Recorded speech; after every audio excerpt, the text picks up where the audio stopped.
Hello, and welcome back to our discussion on the new English language curriculum for grade 3 to 12 in Vietnam.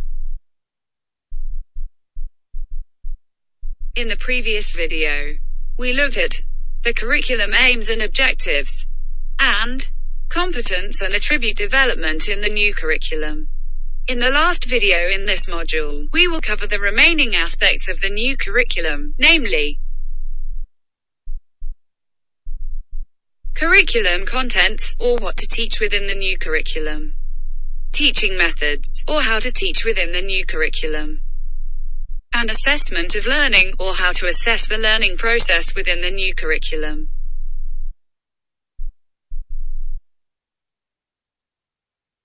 Let's begin with the curriculum contents. The contents of the new English language curriculum for grade 3 to 12 are organized along three main pillars. 1. A system of general themes and specific topics. 2. Competencies related to these themes and topics. 3. Language knowledge, namely, phonology, vocabulary and grammar. As for cultural contents, they are integrated into the system of themes and topics. To be specific, let's take a closer look at each of these systems. First, there is a system of themes and topics. Suggested themes at the primary level include my friends and I, my school and I, my family and I, the world around me and I. Suggested themes at the lower secondary level include our community, our heritage, our world, and our future vision. Suggested themes at the upper secondary level include our life, our society, our environment, our future. Basing on these themes, a system of topics are also developed under each theme.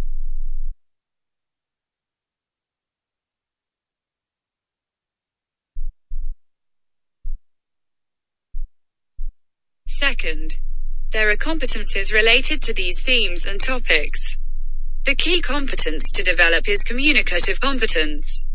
This is the ability to use language knowledge, that is, phonology, vocabulary, and grammar, to participate in communicative activities, such as listening, speaking, reading, and writing, in meaningful situations and contexts, with different communication partners, to meet personal or social communicative needs.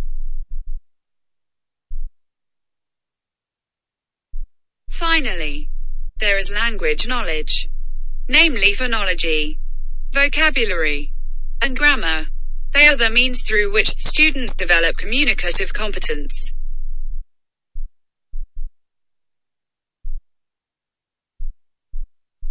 Now, before we continue, let's have some quick practice. I'd like you to look at the curriculum in the supplement section from page 26 to 47. Take a minute to see for yourself what the themes and topics are, what the competencies are, and what the language knowledge is, for each grade or level of education. Let's have a minute to do that.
Are you ready? Let's move on. The next aspect of the curriculum is also the focus of this training course, is teaching methodology. The teaching approach, endorsed by the new English language curriculum for grade 3 to 12, is communicative language teaching. or CLT. In CLT, teachers are supposed to play the roles of teacher and educator, advisor, and participant in the learning process, as well as learner and researcher, while students assume the roles of active negotiator with themselves and other members in the group or class, as well as participant in the collaborative teaching-learning environment. A wide range of methods and classroom activities are recommended in this approach, including games, songs and chants, storytelling, role plays, projects, and experiential learning.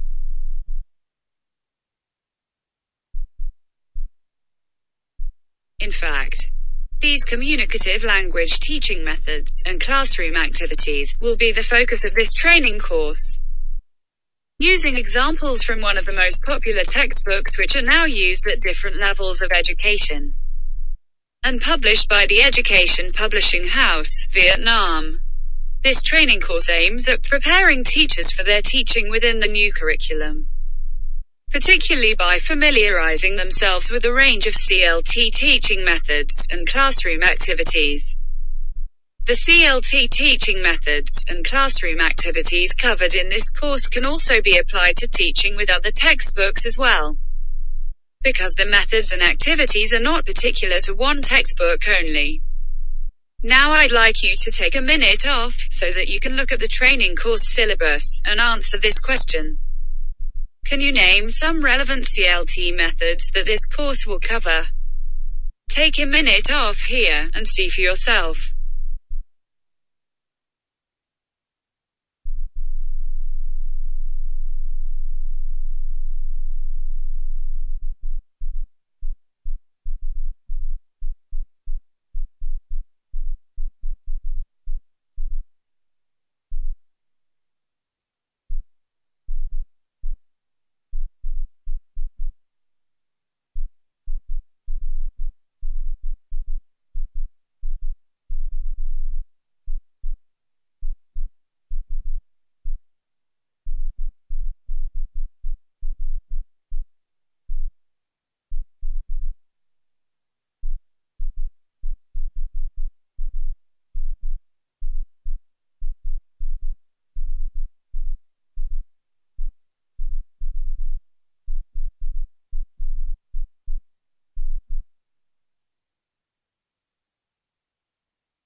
Finally, there is assessment of learning.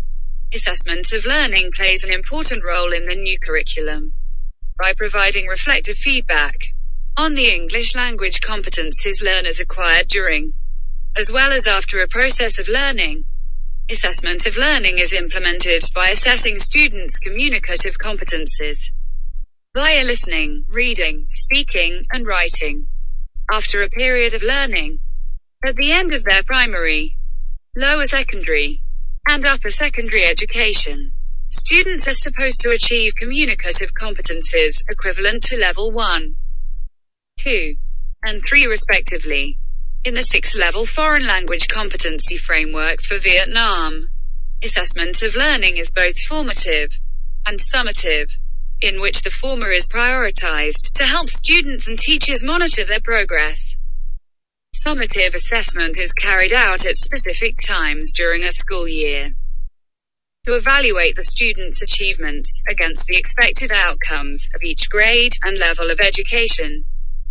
At the end of each education level, the assessment must be based on the requirements specified in the 6-level foreign language competency framework for Vietnam, specifically level 1, 2, and 3 for primary, lower secondary, and upper secondary students respectively. Finally, the assessment should be done in various ways, such as qualitative, quantitative, mixed, and combined teachers, peer, and self-assessment.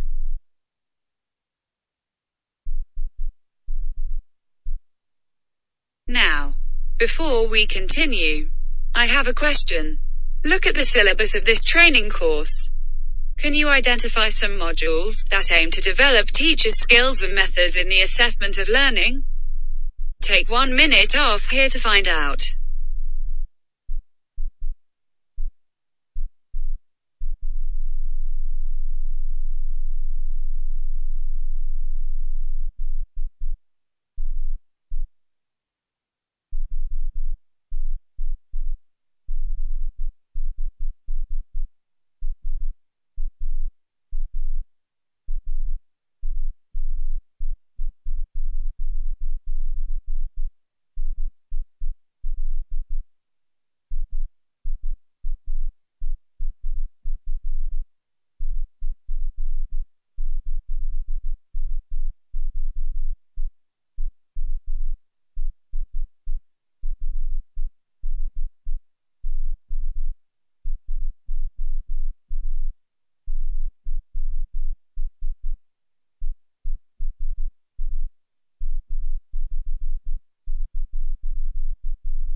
Very good.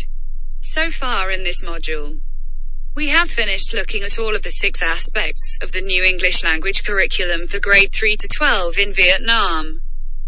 Specifically, we have looked at the general principles of curriculum development, the curriculum aims and objectives, competence and attribute development in the new curriculum, curriculum contents, teaching methods, and assessment of learning. The rest of this training course will help you to translate these ideas into your teaching practices. In other words, you will be able to develop different methods of teaching and assessment of learning in order to convey the curriculum contents and develop students' competencies and attributes to achieve the curriculum aims and objectives. Again, while the examples from the course come from one series of textbooks, remember that what you learn in the course can also be applied to different textbooks in your teaching as well. See you in the next modules.